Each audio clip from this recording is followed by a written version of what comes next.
Morning વિદ્યાર્થી મિત્રો, શ્રી ભગવતી વિદ્યાલય આપનું હાર્દિક સ્વાગત કરે છે. વિષય સામાજિક વિજ્ઞાન, ધોરણ 6, પ્રકરણ નંબર 6.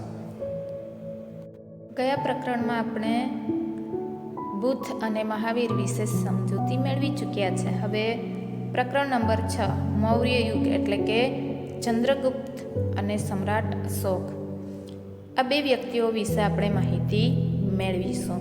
હવે અહીં રવિવાર હોવાથી સોસાયટીના 100 બાળકો મેદાનમાં ક્રિકેટ રમવા ભેગા થયા. ભવ્ય અને જલ્પે 2 ટીમ પાડી. એમાં બેટિંગ કે બોલિંગ નક્કી કરવા માટે એમણે સિક્કો ઉછાળ્યો. જલ્પ બોલ્યો કિંગ. સિક્કો હવામાંથી જમીન ઉપર પડ્યો. કિંગ પડ્યો એટલે જલ્પે બેટિંગ માગી. બાજુમાં ઊભેલો હેતાંશ બોલી ઉઠ્યો, સિક્કા પર આપેલી આ સિંહની આકૃતિ ક્યાંથી લીધી હશે? ભવ્યએ તેને સમજાવ્યો, સિક્કા પર આપેલી સિંહની આકૃતિ એટલે કિંગ સારનાથના વિશાળ સ્તંભ પર આ સિંહની આકૃતિ સ્થાપન કરવામાં આવેલી છે. આ સ્તંભને મૌર્ય યુગના સમ્રાટ અશોક દ્વારા નિર્માણ કરવામાં આવ્યા હતા. ભારત તેને રાષ્ટ્ર પ્રતીક તરીકે સ્વીકારે છે. ચંદ્રગુપ્ત મૌર્યના સ્થાપક ઈસવીસન પૂર્વે 321 થી ઈસવીસન પૂર્વે 297. બાળપણમાં રાજાની રમત રમતા ચંદ્રગુપ્તનું હીર પારખીને તક્ષશિલાના કૌટલ્ય. હવે કૌટલ્યની વાત કરીએ તો કૌટલ્ય મતલબ કે ચાણક્ય. એમણે આચાર્ય ચાણક્યએ વિષ્ણુગુપ્ત તરીકે એને ઓળખવામાં આવે છે, જે બીજું નામ આપણે ચાણક્ય તરીકે એને ઓળખીએ છીએ. તક્ષશિલા જઈને તેને શસ્ત્ર અને શાસ્ત્રની તાલીમ આપી. ચાણક્યની તાલીમ એને તેનું માર્ગદર્શન ચંદ્રગુપ્ત મૌર્યને ખૂબ જ બળવાન અને મજબૂત કરે છે. ઈસવીસન પૂર્વે 321માં નંદ વંશના અંતમાં એમણે સમ્રાટ ધનાનંદને હરાવીને મુગધની ગાદી સંભાળી. મૌર્ય વંશની સ્થાપના કરી. ચાણક્યની રાજનીતિ અને વહીવટી કાર્ય. હવે ચાણક્યની રાજનીતિ અને વહીવટી કાર્ય ખૂબ જ મહત્ત્વની બાબત ગણવામાં આવે છે કે ચાણક્ય એ એક અર્થશાસ્ત્રના સ્થાપક તરીકે રચયિતા તરીકે પણ ઓળખવામાં આવે છે. એમાં એમની પાસે રાજ્યોને કેવી રીતે ચલાવવું, રાજ્યમાં કેવા વહીવટો હોવા જોઈએ, કેવી આર્થિક સ્થિતિ હોવી જોઈએ, સામાજિક જીવન કેવા પ્રકારનું હોવું જોઈએ, એમાં એ ખૂબ જ નિપુણ હતા. જેથી ચંદ્રગુપ્તને એના વિશે માહિતી આપવી, એમને તાલીમ આપવી, કેવી રીતે દેશને ચલાવવું, એ બધી જ પ્રકારની માહિતી એ ચંદ્રગુપ્તને ચાણક્ય પાસેથી પ્રાપ્ત થઈ હતી. અર્થશાસ્ત્ર નામના અર્થગ્રંથ તે સમયની રાજકીય નીતિ, આર્થિક અને સામાજિક જીવનની માહિતી મળી શકે છે.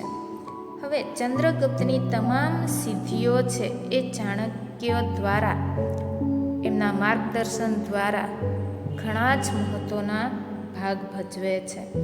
હવે અહીં જોઈએ તો ગ્રીકના જે સેલ્યુકસ રાજા હતા એને હરાવીને ચંદ્રગુપ્તે આ 4 પ્રદેશો જીત્યા હતા. એક કાબુલ, કંદહાર, હેરાત અને બલચુનિસ્તાન આ જીત્યા હતા. અને એમણે ચંદ્રગુપ્તની બહાદુરીથી પ્રભાવિત થઈને સેલ્યુકસ એમની જે પુત્રી હતી એ પુત્રીને એમની સાથે પરણાવવા લગ્ન કરવા માટે એ ખૂબ જ ઉત્સુક હતા. પોતાના રાજદૂત ને એમણે મોકલી અને એના દરબારમાં જઈ પાટલીપુત્રમાં જે રોકાણ દરમિયાન એમણે એક પુસ્તકની સ્થાપના કરી હતી. એ પુસ્તકનું નામ છે ઇન્ડિકા, જે મુગધ સામ્રાજ્યના પાટનગર અને તેના વહીવટ વિશેની એમાં અગત્યની અને આધારભૂત જાણકારી એમાં જોવા મળે છે. ચંદ્રગુપ્તની રાજ્ય વિસ્તાર વિશે આપણે હવે જોઈએ તો ચંદ્રગુપ્તનો રાજ્ય વિસ્તાર. અહીં જોઈએ કે ચંદ્રગુપ્તનો રાજ્ય વિસ્તાર ખૂબ જ મોટા પ્રમાણમાં જોવા મળે છે.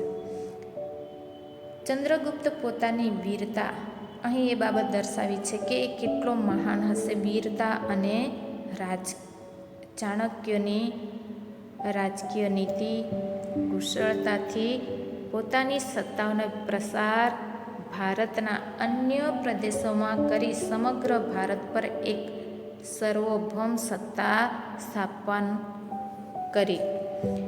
ઉત્તરમાં અફઘાનિસ્તાન, પેશવાર, કંદહારથી લઈને બંગાળ સુધી એમનું શાસન હતું. પશ્ચિમ ભારત પર પણ તેની સત્તા હતી, જેમ કે સૌરાષ્ટ્રમાં પણ તેનું શાસન હોવાનું તથા પુષ્યગુપ્ત નામના જે વંશ હતા એ વંશ જે વૈશ્ય આમત્ય નામના રાજ્યપાલ તરીકે એમણે નિમ્યા હતા.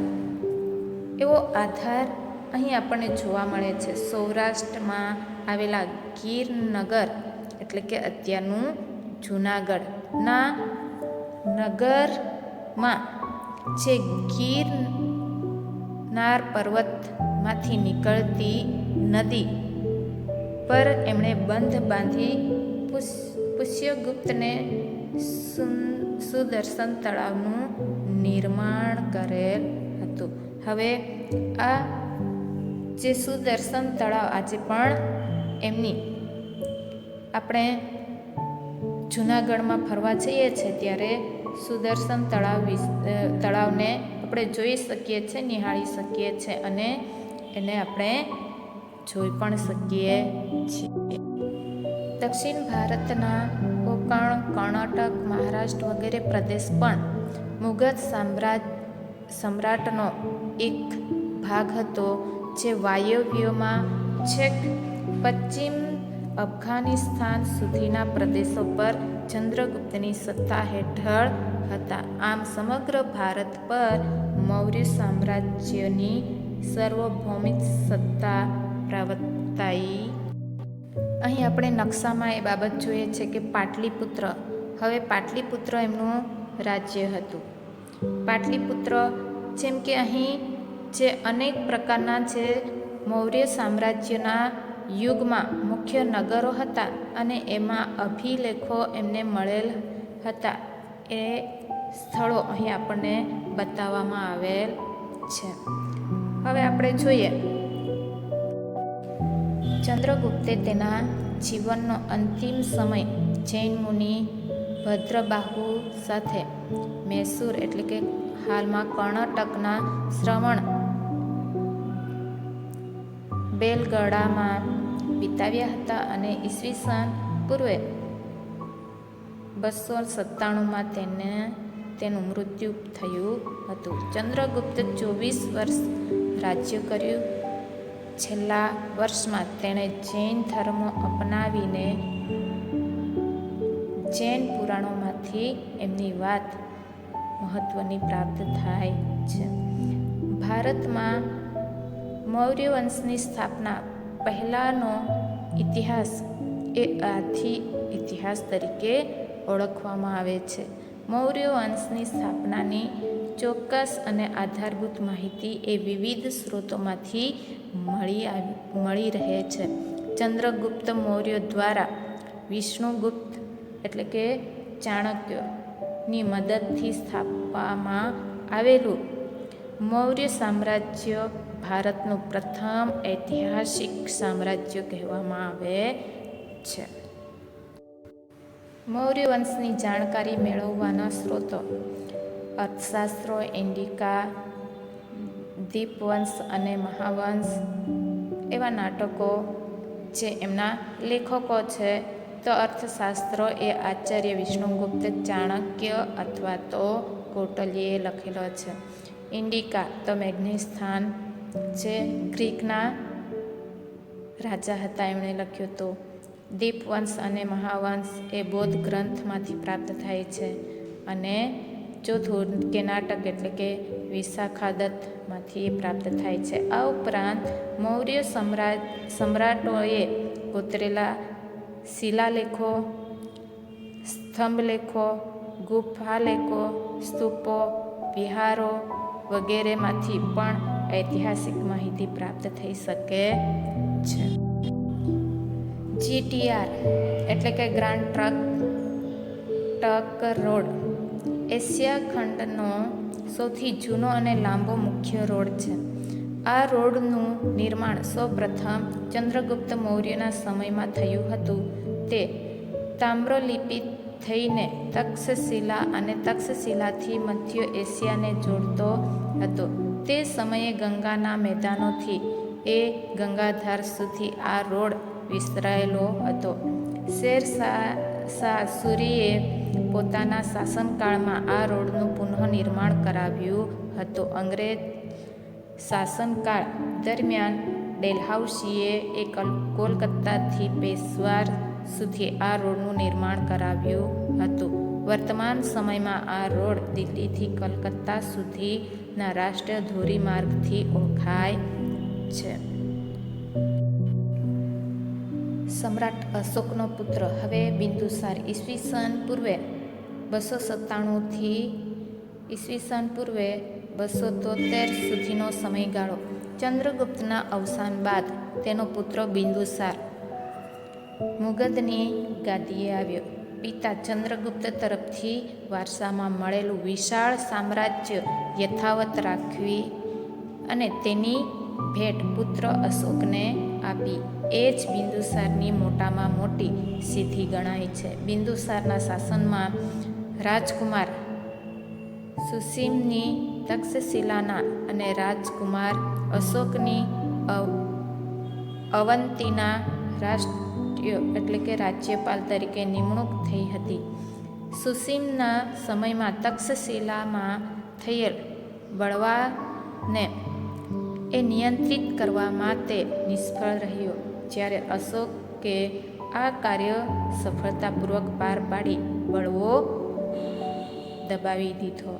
બિંદુસારે તેના શાસનકાળમાં કોઈ નવા પ્રદેશો જીત્યા નહોતા, પરંતુ ગ્રીક રાજ્યો સાથેના મૈત્રીભર્યા સંબંધો જાળવી રાખ્યા હતા. તેમણે મુગધની ગાદી પર લગભગ 25 વર્ષ સુધી રાજ કર્યું